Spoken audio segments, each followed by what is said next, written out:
All right, the NBA draft is coming your way on Thursday night, and ahead of that, we have a very special guest for you right now. He is a former Red Raider. He is potentially a future 2022 NBA draftee. It is none other than Bryson Williams. Bryson, thanks so much for joining us, man.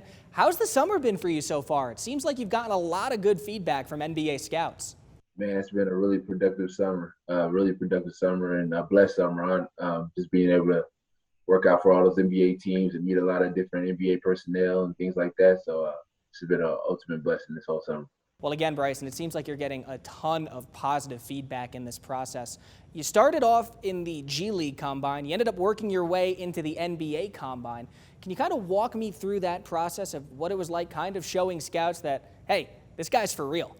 Um, Really, just going to the G League Combine, being ready to compete. And there's a lot of really good players in that G League elite camp, and a lot of guys that are hungry and really wanting to ultimately be in the NBA. And I was one of those guys, and I just really went in there and just knew I had to compete really hard. Just blessed to have the opportunity to get called up into the NBA Combine and go in there and go to war with those guys as well. But a lot of talent in that combine, and it was just a great experience overall. Bryson, you're not the only one going through this process that came out of Texas Tech this past year. Of course, Adonis Arms and Davion Warren are looking to get drafted on Thursday night as well. It's kind of crazy to think that all three of you were only here for one season. How were you able to accomplish so much in just that short amount of time?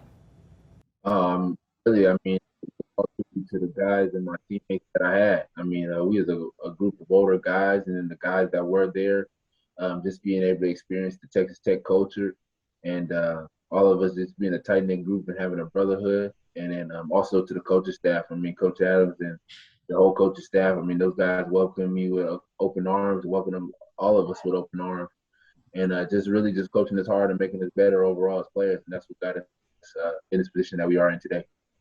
Keep in touch base with each other, see how everything's going with each other's process and things like that. At the end of the day, we all want to see each other succeed. That's what we talked about before the season even started at Texas Tech, and now we're just trying to reap what we sowed over there.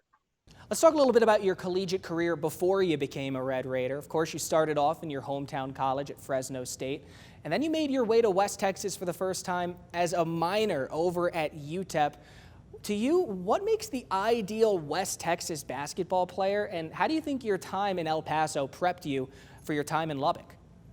It prepped me in terms of understanding, being in maturity standpoint and responsibility. Coming from Fresno, I'm from Fresno, so I was a hometown kid being there. My mom and my sister lived right down the road from the school. So having to go from there and then from there to transition into UTEP, coming all the way to West Texas, being on my own, being on a border town. And it was just a very different experience for me. So, but it was something that I knew I had to stay in the gym and just keep on trusting the work, and ultimately got better as a player. And I just knew that it's all about the work. If you work in the dark, it's going to come out in the light, and that's what I stuck to. And it came to Texas Tech, brought that same mentality, and it paid off for me. It's no secret that Texas Tech wasn't exactly in a great start to begin the season, but guys like yourself and Adonis and Davion came in and proved the doubters wrong pretty early on. Did that early doubt fuel you guys going forward and having the run that you ultimately did have? Oh, yes, definitely. From the first, we already knew that we seen everybody play and everybody getting a feel for each other. We know we had something special going on down in Lubbock, Texas, that nobody was aware of, and we knew that we had a special coach and we had a special situation, and that definitely was fuel to our fire. We went into every game with a chip on our shoulder, and we knew we were underdogs coming in every game, and that's what we used as our calling card. We knew that we was going to bring a fight every night, and that's what we gave every team that we played every day.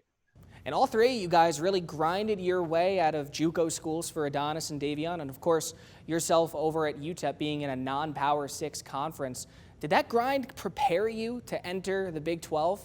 I think it prepped us. Just having that toughness standpoint, being guys that were never given nothing and always had to fight for everything that we had, and even in not being in a Power 6 conference, we played a lot of you play Power Six schools. I mean, you play a lot of teams that aren't highly regarded in the national basketball world, but I mean are very good teams, and really ultimately just learning how to win. You know what I'm saying? It's hard to win anywhere that you're at. So learning how to win and bringing that winning mentality to Texas Tech, that's what helped us the most. Well, it's no secret that going into the Big 12 isn't exactly easy for a lot of people, but you kind of made it seem like it was. In your first and only season, you ended up being an all Big 12 first team member. What made you so comfortable going into a conference as tough as the Big 12 was? Really just trusting my preparation. I mean, putting that work in and putting the time into the gym, just asking to be coached hard. I mean, having Coach Adams coach me as hard as he can, and just being molded into a player that was going to be able to take care of business in the Big 12. I mean, Big 12, I felt like was probably the best conference in the country last year, and a lot of really good teams, and I mean, just being ultimately just the preparation and being ready to face anything that I was going to face in that conference, and just ultimately going out there to show out. Very early on, too, you emerged as one of the leaders in the locker room for the Red Raiders. What would you hope to bring to an NBA locker room? In terms, really the same thing. I think just knowing the and being a positive energy guy, a guy that's going to always encourage his teammates and always ask for the best for his teammates, and vice versa, have them ask for the best of me, and just bring it every day, and just be a role model of what hard work looks like, and what a winning mentality and playing winning basketball looks like. And that's what I look to bring toward the NBA team. Well, that can all happen on Thursday night. How many times have you thought about possibly hearing your name called in the NBA draft? Yeah, every day, especially that process. It's a very grueling process, going from city to city, running through airports and going to work out for teams, and just knowing that, I mean, just hearing your name called on that screen, I mean, it's all going to be worth it. It's all the work is going to pay off. And just the thought of even being on an NBA roster, I mean, that's what the dream, so. Do you remember the first time you said to yourself, I want to be an NBA player? Yes, definitely.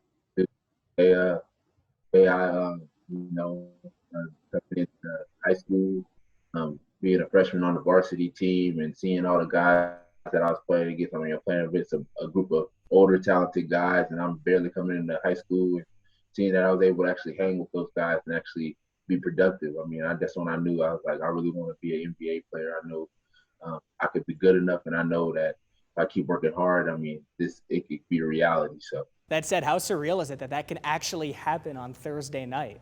It's so surreal, super surreal. I still to this day didn't believe that this is about to go down, so super surreal, and just praying for the best, and just going to continue to work.